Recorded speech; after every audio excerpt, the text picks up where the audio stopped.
Jadi gimana Gus? Satu pihak kita pengen nggak merokok, di satu pihak kita mengharapkan cukai rokok ini naik terus, gimana? Ini ada tamu, Anda semua udah tahu, tapi karena pakai masker mungkin agak pangkling. Tapi beliau harus pakai masker karena memberi contoh. Beliau adalah Wali Kota Pasuruan. Siapa? Anda sudah tahu, Gus Ipul. Terima kasih Pak Dalan. Ya. Terus saya buka sebentar aja. Ya kan? Kumisnya masih ingat loh. Ya. Gus Ipul, ini kita bicara tentang cukai rokok. Nggih. Bahwa saya tidak merokok, Gus Ipul saya dengar sudah lama tidak merokok juga. Terakhir 2007. 2007. 2007 Nah, terakhir. tapi Gus Ipul kan karena orang pemerintahan tentu berharap bahwa cukai rokok ini jangan sampai berkurang. Betul. Jadi gimana Gus? Satu pihak kita pengen nggak merokok, di satu pihak kita mengharapkan cukai rokok ini naik terus, gimana? Pertama memang kita tidak perlu kampanye untuk merokok ya Pak. Hmm. Orang itu punya hak masing-masing untuk merokok atau tidak. Tapi kita tahu bahwa pajak dari rokok itu cukup besar. Dan ini kan yang ingin ditingkatkan dengan membasmi rokok ilegal. Oh, bukan meningkatkan orang merokok. Tidak sebenarnya, tetapi meningkatkan cukainya atau pemasukan negara lah. Pemasukan negara. Ya, melalui pajak. Dan itu sebetulnya potensi itu lebih besar lagi kalau tidak ada rokok ilegal. Iya, akan lebih besar lagi, bisa jadi 2 kali. Ya, mungkin bisa jadi kalau sekarang itu seratusan ya triliun, bisa jadi 200 300 gitu. 100 triliun itu hasil cukai rokok. Cukai rokok seluruh Indonesia. Dari Jawa Timur kalau tidak salah waktu itu saya angkanya masih sekitar 60 sampai 70. Jadi kalau tidak ada rokok ilegal, oh itu bisa berlipat itu dari yang ada ini. Jadi, yang disebut rokok ilegal itu seperti apa Gus? Ya rokok yang nggak ada pita cukainya Pak. Banyak itu. Ya menurut saya banyak. Ya banyak di banyak tempat juga banyak. Makanya sering ada operasi-operasi kan rokok ilegal, rokok yang tidak ada cukainya baik produksi dalam negeri maupun juga dari luar negeri. Jadi kalau cukai rokok itu katakanlah suatu saat menurun, itu bukan otomatis berarti yang merokok berkurang. Tampaknya begitu, saya tidak punya hasil surveinya ya, tetapi memang kelihatannya perokok itu kan meningkat juga meskipun ada kampanye anti rokok. Ini yang istimewa itu. Jadi kalau suatu saat cukai rokok ini, hasil cukai rokok ini menurun, bisa saja karena yang ilegal ini meningkat. Meningkat. Nah, itu yang. Jadi para ahli statistik yang pengen mengkritisi jumlah perokok ini menurun atau naik tidak bisa hanya pakai indikator cukainya naik atau turun. Ya, betul itu, ya. Betul. Nah, sebagai kepala daerah, ya, itu ada tugas untuk mengurangi rokok atau memberantas rokok ilegal. Ya, betul. Oh gitu? Ya, itu memang sebagian dari tugasnya. Maka ya, dalam rangka menjalankan tugas itu pula lah kemudian diberi dana bagi hasil dari cukai rokok. Dikasih itu. Dikasih, nah kemudian dijelaskan juga peruntukannya gitu. Ya. Nah, Gus, dulu kan wakil gubernur, kemudian mencalonkan jadi gubernur, kemudian kalah, kemudian mencalonkan menjadi wali kota Pasuruan, menang. Nah, Gus, untuk apa Gus gitu tuh Gus? Ya, pertama kami ini kan saya ya terutama itu kan politisi yang kebetulan punya kesempatan mengabdi di pemerintahan. Saya pernah jadi menteri, DPR, menteri, kemudian wakil gubernur, kemudian sekarang wali kota. Nah ini bedanya sama Pak Jokowi, kata teman saya. Kalau Pak Jokowi itu kan melangit, dari wali kota, gubernur, presiden. Nah ini dari menteri, kemudian wakil gubernur, wali kota, membumi. Membumi. Satu melangit, satu membumi. Baik yang mana? Ya sama aja lah. Tapi saya intinya saya ingin mengabdi ini sekalian totalitas gitu. Jadi kalau kemarin saya jadi wakil gubernur tidak punya policy, tidak punya kesempatan untuk mengambil keputusan. Saya ingin pengalaman saya ini saya tuangkan dalam kebijakan-kebijakan yang menurut keyakinan saya bisa menjadi bagian dari legacy. Saya pernah ketemu Pak Gubernur Jawa Timur, Pak siapa begitu, dan beliau bilang, Pak Dahlan, saya jadi gubernur ini kan sudah sangat terhormat katanya. Tetapi nanti kalau saya pensiun jadi gubernur, saya pengen jadi kepala desa, dia bilang. Saya pengen merasakan jadi kepala desa itu seperti apa, dan saya pengen memutuskan sesuatu di desa itu yang sangat penting begitu. Jadi ternyata sebetulnya juga nggak masalah. Tidak ada masalah ya. Asal niatnya pengabdian. Ya asalnya, ya niatnya pengabdian, memberikan apa yang kita bisa. Itu aja Pak, saya pengennya itu. Saya di wakil gubernur 10 tahun kemarin itu ada banyak pengalaman tapi nggak bisa memutuskan. Nggak bisa memutuskan. Ya. Dan ini saya ingin apa yang menjadi pikiran saya itu bisa saya terjemahkan dalam bentuk keputusan-keputusan. Di dunia bisnis sering ada istilah mau jadi ikan besar di kolam kecil atau mau jadi ikan kecil di kolam besar. Nah, Gus Ipul kelihatannya memilih menjadi ikan besar di kolam kecil karena apapun kan yang penting kan bisa mengambil keputusan, bisa mensejahterakan rakyat, bahwa rakyatnya lebih terbatas hanya di kota juga nggak ada masalah. Ya, nggak ada masalah kalau soal itu Pak. Jadi memang ya itu tadi saya punya banyak pikiran ya dan punya rencana ketika mencalonkan diri jadi gubernur. Tapi karena kesempatannya belum ada, dan waktu itu juga sebenarnya tidak sengaja. Sebelumnya itu wakil gubernur atau gubernur tidak boleh mencalonkan jadi wali kota atau bupati, tidak boleh. Ketentuan KPU. KPU merujuk pada undang-undang. Nah di dalam undang-undang ini yang dilarang itu adalah gubernur atau jabatan bupati untuk mencalonkan yang lebih rendah. Wakil tidak, tetapi di dalam PKPU-nya itu wakil dilarang. Ada salah satu wakil gubernur, mantan wakil gubernur yang mau maju di satu provinsi lah. Nggak bisa, akhirnya dia menggugat ke MA, menggugat PKPU-nya itu. Ya. Berhasil. Nah, kemudian ada kesempatan ya terus bismillah berangkat. Gitu. Jadi sebetulnya dulunya nggak kepikir nggak boleh, nggak kepikir. Memang nggak boleh di dalam PKPU-nya itu. Ya, mudah-mudahan Gus Ipul bikin sejarah di Kota Pasuruan sebagai wali kota. Karena Gus Ipul ini ditempatkan di mana saja bikin sejarah. Dulu ketika menjadi anggota DPR dari PDI lagi, jadi bikin sejarah. Inilah orang NU yang jadi anggota DPR dari PDI Perjuangan. Begitu. Pertama kali waktu itu. Kemudian bikin sejarah lagi. Beliau inilah yang bisa membuat hati Mbak Mega bisa menerima keadaan, bisa move on dengan menjadi wakil presiden. Padahal sebelumnya kan Mbak Mega sudah seperti patah. Karena tidak bisa jadi presiden dengan cara yang menurut beliau agak menyakitkan, sehingga sudah begitu. Tapi kemudian ada ide dari Gus Dur. Itu idenya gimana sebetulnya? Itu saya terus terang pengalaman istimewa itu Pak, dalam panjang ceritanya. Tapi kira-kira beginilah.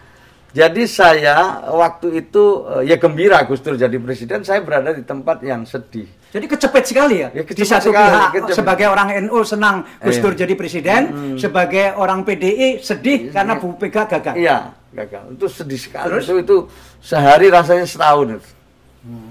Jadi setelah diketok itu, ini kisah nyata ini. Setelah diketok, orang pada sholawatan, sementara PDI semua sedih gitu. Saya jadi serba tidak enak, serba salah, saya jalan. Saya nggak tahu keluar dari, saya kan anggota DPR, saya ikut milih juga. Saya keluar ke gedung DPR, saya jalan kaki, nggak tahu mau kemana, sepi itu. Semua ada di dalam, semua lagi euforia. Yang orang NU euforia karena Gus Dur jadi presiden, yang orang PDI diem sedih. Semua, diem, nggak ada apa.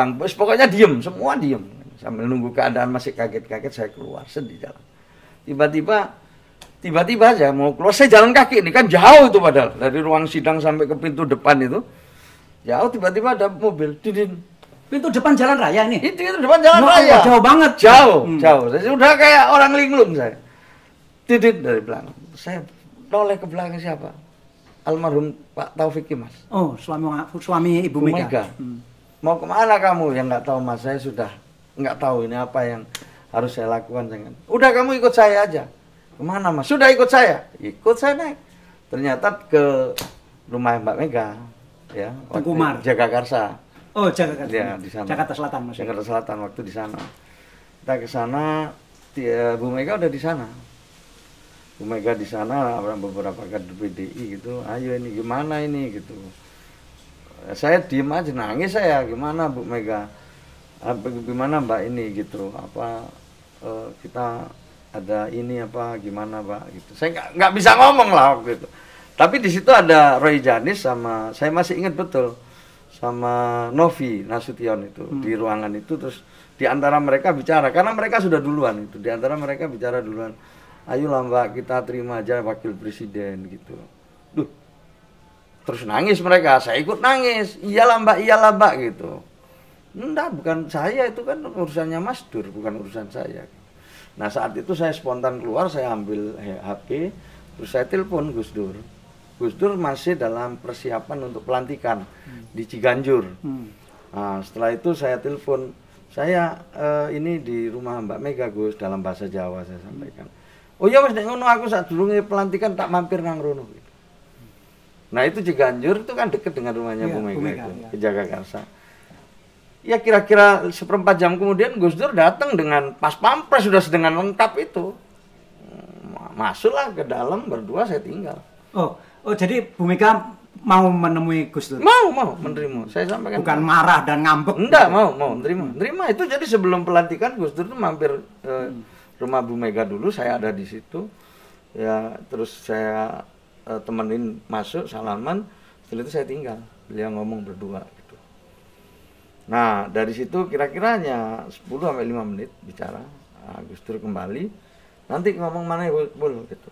Ya udah, beliau langsung Tapi sudah tahu saat itu bahwa Bu Mega akhirnya bersedia menjadi calon capres? Belum Langsung Bu Mega langsung mau waktu itu belum. Tapi Gus Dur sudah menyampaikan bahwa intinya beginilah, meminta Bu Mega siap jadi wakil presiden. Terus Bu Mega ya itu urusan Mas Dur lah, bukan urusan saya. Yang menurut saya, pemahaman saya, penjelasan Gus Dur ke saya waktu itu, saya nggak tahu bahasanya seperti apa. Ya koyo sih Bu Mega kerso tapi tidak pilihan, maunya aklamasi. Aklamasi. Ya. Kalau pemilihan Bu Mega nggak mau. Nggak mau. Kira-kira gitu waktu itu. Bu Mega bilang saya mau jadi wakil presiden asal aklamasi. Itu tafsirnya Gus Dur. Oh, tafsirnya Gus Dur. Tapi bahasanya Bu Mega yang saya tahu ya itu terserah Mas Dur lah itu. Okay. Itu kan saya nggak tahu, saya ininya itu aja, singkat memang.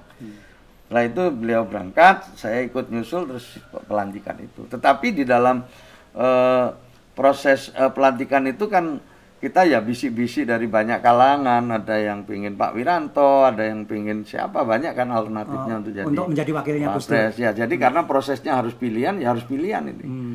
Nah, setelah itulah kemudian ada lobby-lobby politik. Yang lebih menarik sebenarnya adalah bahwa ketika Bu Mega mau dijadikan calon wakil presiden, PDI nggak mau mencalonkan. PDI Perjuangan marah ini ya? Iya. Saya nggak bisa disebut marah, tapi nggak mau itu urusan Gus Dur, jadi dia nggak mau juga mau. Akhirnya kita bicara-bicara, lah Mas Taufik panggil saya, udahlah kamu urus saja gitu. Jadi waktu itu yang ngurus sekretariat Pak Aryo Bimo itu. Jadi akhirnya kan berkas-berkas untuk pendaftaran pencalonan itu kan ribet itu. Sementara yang disiapkan untuk Bu Mega itu kan calon presiden, sementara calon wakil presiden nggak ada, jadi nggak ada berkasnya. Iya, nggak ada berkasnya. Nah berkas kita siapkan, data. Singkat cerita ini, Bu Mega, mohon maaf, Bu Mega waktu itu nggak tahu apa enggak, saya nggak tahu. Tapi kita Pak Taufik, ya pokoknya kita persiapkan aja lah prosesnya nanti kayak apa, tapi kita siapkan dulu aja gitu. Intinya kalau bisa aklamasi ya bagus, kalau enggak ini mungkin Bu Mega nggak akan mau gitu. Kira-kira gitu. Akhirnya kita inisiatif, Pak. Kita inisiatif kayak apa ini, kita siapkan berkasnya. Mungkin di luar ya ribut, nggak karu-karuan, tapi kita diam-diam menyiapkan itu. Nah setelah itu baru siapa yang mencalonkan ini gitu. PDI nggak mau? Iya, akhirnya PKB. Jadi kita telepon Gus Dur, PKB. Nah siapa yang ngurus proses administrasinya ini kalau soal mencalonkan bisa. Nah sekjennya Pak Muhaimin Iskandar ini. Nah Pak Muhaimin Iskandar nelpon saya, oke kita yang tanda tangan tapi administrasi ini urusan kafe gitu. Akhirnya kita Pak yang proses itu semua sampai di ini. Dan ini nggak ada orang kelihatannya. Ya, di luar nggak tahu, di luar ribut sekali Mas, ini Pak Taufik, seingat saya ada Arya Bima sama saya. Tapi saya kan cuma menghubungkan aja. Yang godok di sekretariat itu Arya Bima, seingat saya.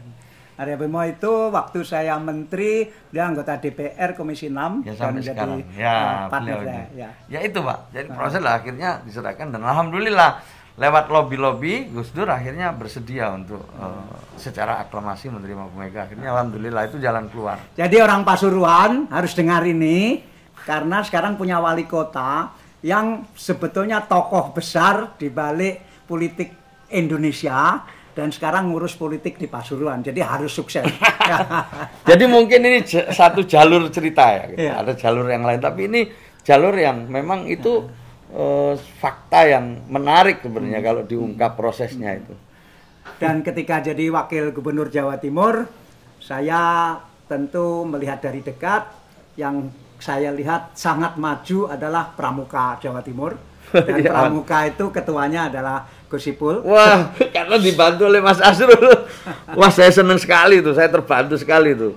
Karena gagasan-gagasannya waktu itu adalah bagaimana ngajak Pramuka ini berpikir tidak hanya lokal, tapi bisa berpikir juga bagaimana teman-teman ini bisa melihat dunia luar. Ya, cenderung di kini tok ae ambek delok-delok gitulah. Dan itu dibangun itu dari mulai bawah sampai saya senang sekali alhamdulillah sampai sekarang jalan itu. Sampai sekarang jalan karena mungkin sampai sekarang belum ada pengurus Pramuka yang menggantikan Gus Ipul. Iya. Sekarang berhenti dulu itu. Namanya East Java Squad Challenge. Itu yang kasih nama Mas Asrul. Itu bersejarah sekali. Ya, karena kita bikin apa yang namanya perkemahan terbesar di dunia mungkin. Ya. Dan sekarang Pramuka Jawa Timur pengurusnya masih belum jelas, sudah setahun lebih, karena ya biasa penerbutan. Ya, rupanya sulit juga mencari calon penggantinya Gus Ipul di situ. Tapi apapun sudah meletakkan dasar-dasar itulah. Iya, luar biasa Pak. Jadi sampai bisa ke Amerika segala itu, karena Pak Asrul ke Amerika, ke Jepang, kemudian juga ke Thailand dan juga terakhir ke Malaysia. Nah, sekarang sejarah apa yang akan dibangun di Pasuruan? Saya sebenarnya ingin di sana itu ada potensi ya, potensi ini yang ingin kita perkuat seperti makam Yai Hamid lah yang paling konkret ya. Di sana ada penziarah yang sudah tiap hari, tiap minggu gitu, apalagi kalau malam Jumat. Cuman fasilitasnya yang belum cukup. Saya pernah lihat masjid di Abu Dhabi misalnya, itu bisa jadi tempat wisata yang luar biasa dan pengunjungnya malah sebagian besar adalah non-muslim. Tapi Gus, dulu ada wali kota legendaris sekali yang ngomong ke saya bahwa Pak, menjadi wali kota itu sebetulnya mudah kok. Hanya 3 saja yang harus sukses. 1, tidak boleh ada jalan yang berlubang. Betul. 2, kalau hujan tidak ada banjir. 3, sepak bolanya harus menang. Hanya itu aja. Tapi Pasuruan kan nggak ada sepak bola. Bagus. Salah satu gudangnya pemain sepak bola Jawa Timur itu Pasuruan dulu. Maka ada Persekap, terkenal kan? Kayak Bangkit, ada Supii, banyak legenda-legenda sepak bola yang dari Jawa Timur. Jadi sepak bola juga harus. Saya bikin Liga Tarkam. Iya, Liga Tarkam antar kelurahan gitu. Tarkam itu antar kampung. Iya, antar kampung. Jadi kita bikin mulai tahun ini Pak, dan kita siarkan lewat kanal YouTube-nya Ramapati, itu radio punya Pak Asrul. Dan penontonnya luar biasa banyak itu, rata-rata antara 2.000 sampai 3.000. Jadi menarik juga. Ya. Ini Liga Tarkam serasa Liga Inggris lah. Pengen bangkitkan, tapi niatnya dolek seneng, dolek sehat, dolek seneng. Alhamdulillah sih Pak. Ya sepak bola kita rintis. Ya jalan berlubang kita punya program namanya Tiada Hari Tanpa Menambal Lubang. Nah, jadi ada krunya kita ini. Ada semacam pasukan khusus gitu. Iya, krunya ada alat-alatnya yang keliling terus, jangan sampai ada jalan yang berlubang. Jalan yang berlubang. Tiap hari itu Pak. Ini kita. Memang kalau kita memperbaiki kan butuh waktu, butuh perencanaan, butuh anggaran, tapi kalau ini mumpung masih lubang. Mumpung lubang kita tutup dulu supaya aman, tidak membahayakan pejalan gitu atau yang naik motor. Jadi orang Pasuruan, kalau saya jadi orang Pasuruan bangga sih. Wah, wali kota kita kelasnya nasional. Begitu. Masih belum apa-apa, saya sendiri ini masih dalam perencanaan toh. Anggaran yang tahun ini itu kan masih wali kota yang lama. Saya baru mulai merancang anggaran untuk dua-dua ini. Nah, dua-dua ini menuju kota Madinah, Pak. Jadi apa itu? Maju ekonominya, indah kotanya, harmoni warganya. Sambil kelakar saya sampaikan nih Guyon ini. Kok kenapa kata Madinah? Ya karena Madinah itu kalau dari Pasuruan itu lurus ke barat, sampai barat nanti ketemu Madiun. Nah, Madiun ke barat terus ya Madinah, nyambung. Memang saya belum pernah ketemu wali kota atau wakil gubernur yang rasa humornya kayak Gus Ipul ini. Jadi seneng lah, orang Pasuruan seneng lah. Pokoknya wali kotanya suka guyon aja tiap hari. Ya rukun. Iya, betul, ya. Alhamdulillah. Karena rukun lebih penting kan, Gus ya. Oh iya, alhamdulillah. Makanya itu yang ketiga, harmoni warganya. Jadi kita coba ini yang pertama itu maju ekonominya dengan indikator-indikator yang telah ditentukan, menurunkan kemiskinan, pengangguran, mempersempit kesenjangan, meningkatkan pertumbuhan ekonomi dengan sejumlah strategi gitu. Kemudian indah kotanya ya kita ingin terus terang meniru yang sudah maju lah, kayak Surabaya atau Madiun sekalipun kota kecil yang infrastrukturnya bagus kita tiru. Ya, saya juga terkesan ke Madiun. Iya, ini kan bagus. Ya, bagus. Nah, itu kita nggak usah malu-malu lah kita tiru. Banyuwangi untuk layanan publiknya bisa kita tiru. Nah, saya ingin yang seperti itu. Saya nggak perlu studi banding jauh-jauh, tapi yang sudah ada itu aja yang kita tiru. Itu yang sedang kita rencanakan, Pak Dayan. Tapi Gus Ipul, saya dengar Gus Ipul mau jadi ketua umum PBNU. Wah, tidak.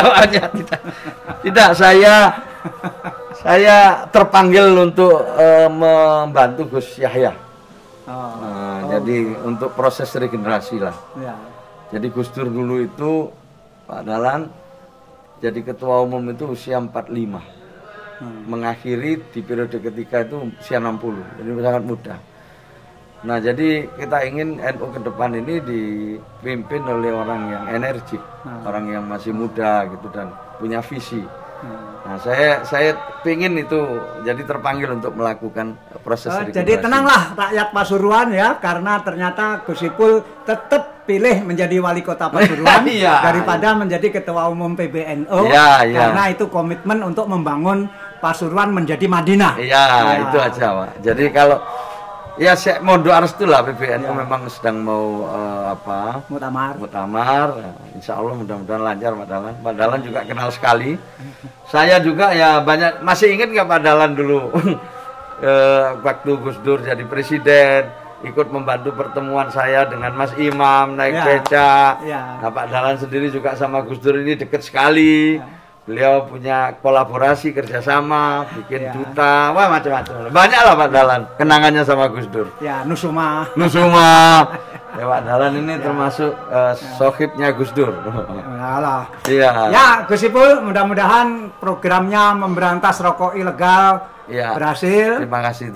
Melibatkan, tentu juga harus melibatkan penegakan hukum kan? Ada 3 yang jadi sasaran kita itu. Penegakan hukum itu khusus untuk sosialisasi kepada masyarakat. Itu pertama, jadi masyarakat kita ajak, kita ini masyarakatnya harus ikut lah awasi. Yang kedua para pedagangnya. Pedagangnya ini, yang ketiga baru aparat penegak hukum. 3 yang kita libatkan dalam rangka penegakan hukum untuk dan sosialisasi. Itu Pak Dahlan. Ini yang kita perkuat gitu. Tapi yang berikutnya ya pelayanan kesehatannya harus baik. Terus terang aja ini salah satu PR-nya Kota Pasuruan lah. Di rumah sakit kita belum cukup bagus. Nah, sebagian anggarannya ini untuk membeli alat-alat kesehatan dan sekaligus yang sebagian lagi untuk perbaikan sarana prasarananya. Wah, ini para perokok harus mendengarkan ini bahwa sebagian cukai dari rokok Anda itu akan dipakai untuk infrastruktur kesehatan di Pasuruan. Ya, jadi bahkan 75%. Oh, 75%. 75% ini anggarannya sekitar 15 M ya. Itu 7M-nya untuk dinas kesehatan, 8M-nya untuk rumah sakit. Jadi itu untuk luar biasa, lumayan lah untuk Kota Pasuruan, cukup besar itu. Kan kita ini kota kecil 4 kecamatan. Kemudian 200. Dan nggak mungkin diperbesar kan? Nggak ada kemungkinan sih kalau kabupaten misalnya bersedia untuk saling berbagi. Ini berbagi itu dalam arti memang ada daerah-daerah perbatasan yang memang sebaiknya masuk kota gitu. Ini lagi masih dalam pembahasan. Mungkin ada tambah 1 kecamatan lagi. Tapi ya cukup sebenarnya, ini aja sudah cukup Pak Dalan. Ini aja kalau kita bisa bikin sesuatu akan cepat dirasakan oleh masyarakat. Makanya saya mohon doanya, ini kecil tapi masalahnya cukup banyak. Dulu orang mau ke Banyuwangi atau sebaliknya mau ke Surabaya, itu pas lalu lewat mampir Pasuruan, turun, makan rawon, pokoknya kulineran lah gitu. Sekarang ada tol cuma dilewati aja. Oh, jadi tol ini membuat Pasuruan lebih sepi nanti? Ya sudah, tol sudah berkurang. Sudah berkurang, jauh Pak, jauh. Wah, sehingga nggak lewat, nggak turun lagi, nggak makan. Jadi itu kan pengaruhnya juga ke terus kuliner gimana kita. Ya harus ada strategi, nah, harus ada strategi untuk supaya mereka mau mampir lagi, paling nggak berhenti sejenak lah. Nah ini kita lagi rancang untuk mengintegrasikan wisata ini. Kan kita punya tadi wisata religi, makam Nyai Hamid, kita punya heritage, itu gedung P3GI itu kan bagus sekali ya, Pak. Iya. Cuman ya karena belum ada anggarannya. Nah, sekarang kita udah MOU gitu. Kemudian kita punya laut Pak Dalan. Ini tadi saya sebelum kesini dengan Pelindo, itu potensinya luar biasa. Saya sampaikan, saya pingin seperti di Banyuwangi. Jadi kita nggak usah muluk-muluk begini, sudah seperti Banyuwangi. Di sana ada wisata yang dibuat oleh rakyat, dirintis oleh rakyat, dirintis oleh anak muda di Bangsering. Yang dulu itu tempat ngerusak iwak, ngerusak laut ya dengan bom ikan segala macam, sekarang jadi tempat wisata yang diminati. Itu anak muda-muda loh Pak. Ya tahu pernah itu anak muda namanya Ikhwan Arif dulu, salah satu perintisnya itu. Kebetulan anak Ansor. Jadi dia cerita itu bagaimana memulai dari yang kumuh sekarang jadi luar biasa. Ada yang investor seperti Solong atau juga Ketapang, ya kan itu menarik itu. Nah tadi saya sama Pelindo seperti itu, tolong yang kayak gini, jadi yang dirintis oleh masyarakat maupun investor bisa jalan bersamaan. Untungnya punya wali kota yang latar belakangnya tokoh nasional, berpikirnya besar dan networknya luas. Jadi kalau Gus Ipul memerlukan apapun di Pasuruan, tentu sudah kenal siapa yang mau diajak, siapa yang tertarik di bidang itu dan di berbagai bidang. Itu untungnya. Jadi mudah-mudahan Pasuruan maju dengan wali kota yang ikannya besar ini. Mohon maaf Pak, ya saya jadi tersanjung tapi tambah takut. Kalau takut nggak bisa bikin apa-apa gitu. Ya harus bikin. Waktunya cuma 3 tahun. Kan cuma 3 tahun karena ada pemotongan periode itu kan. Iya. Jadi yang sekarang lagi dikritik secara internasional karena ada 100 juta hak pilih orang yang diabaikan. Iya, betul. Karena kita hanya 3,5 tahun. Malah dari sisi anggaran cuma 3 kali. Karena yang anggaran yang lama masih. Iya, sekarang kemarin 22 saya hanya menentukan anggaran 22, 23, 24. Hanya 3 kali. Nah itu buat apa ini 3 tahun kalau kita nggak gaspol ya kita akan. Terus tadi sebelum podcast saya khusus pajang ini. Iya. Terus saya tanya tadi ke anak buahnya Gus Ipul, kalau saya nanti memamerkan ini produk Pasuruan ini, Gus Ipul tahu nggak ya? Jangan Gus Ipul nggak tahu. Ini namanya apa Gus Ipul? Jangkar.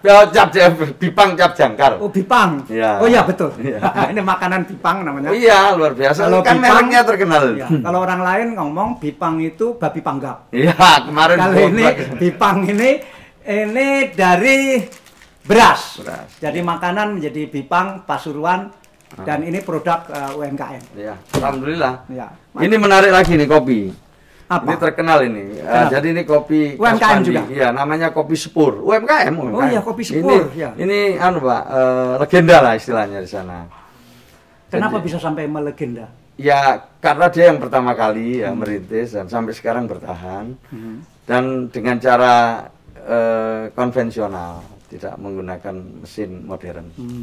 Ya, sampai sekarang masih itu dan bikinnya terbatas. Kalau itu boleh nanti ini ditinggal. Ditinggal Pak. Pasti ditinggal, mungkin di bawah bulan. Monggo Pak Dahlan. Hutangnya juga ditinggal. Iya, ditinggal semua Pak. Monggo. Di sana ada industri logam juga. Oh iya, mungkin iya. itu Terkenal. Pak Dahlan Ya. terkenal, Ya. salah satu yang terbaik lah di Indonesia. Ya. Yang kedua kita punya industri mebel. Iya. Ya terkenal memang juga. lagi susah, terkenal tapi lagi susah Pak. Iya, iya. Susah. Sebagian sudah ekspor sebenarnya. Cuman kesulitan bahan baku. Yang kedua juga pasarnya juga lagi lesu. Nah ini lagi mau kerjasama dengan Ibu Gubernur. Kalau pasar-pasar tradisional sudah diperbaiki. Belum Pak, belum semuanya Menurut bagus. saya itu vital sekali. Iya.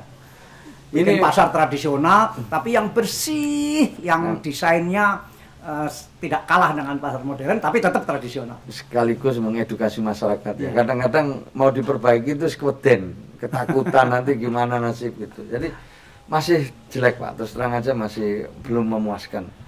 Yang kedua kita lagi mencoba untuk merancang ya. Kan itu kalau di pemerintahan itu kan harus ada kajian dulu, baru DED atau pradesain, baru DED, baru bangun gitu. Nah itu paling 1 tahun sampai 1,5 tahun, kan gitu Pak Dahlan. Nah itu bisa lama sekali. Padahal ya keadaannya mendesak. Ya cari terobosan Gus. Ya ini lagi kita cari. Tadi terobosan. bisa menerobos kebuntuan antara Gus Dur dan Bu Mega, masa pasar tradisional Oh, bisa, bisa Pak. cari kebuntuan. Yang kedua masalah besar kita nggak punya uang Pak. Anggaran kita terkecil mungkin. Karena selama 3 tahun terakhir ini kinerjanya kurang baik.